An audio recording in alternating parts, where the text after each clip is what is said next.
Breaking down the past, using used to in English. Hello everyone.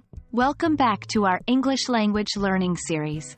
Today, we are going to dive into an interesting topic, using used to for describing past habits and routines. It's a great tool to describe things that were true in the past but not anymore. So, let's get started. First things first, we need to understand what we mean by used to. This is a phrase we use when we are talking about something that was true or happened regularly in the past but is no longer the case now. It's like a bridge connecting the past to the present. For example, I used to play football when I was in school.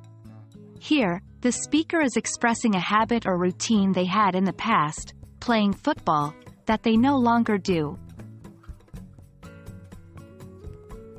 Now let's break down the structure of used to sentences. A used to sentence has three main parts. 1. The subject. 2. The phrase, used to. 3. The base form of the verb. So, the basic structure looks like this. Subject plus used to plus base form of the verb.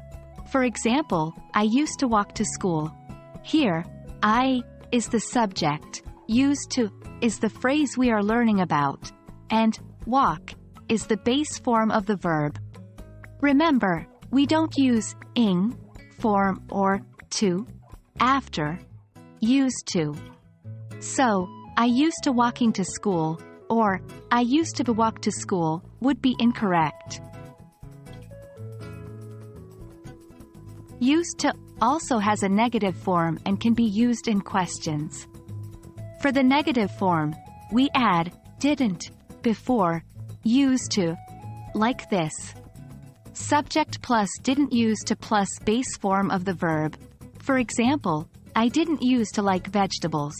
For questions, we invert the subject and did, like this.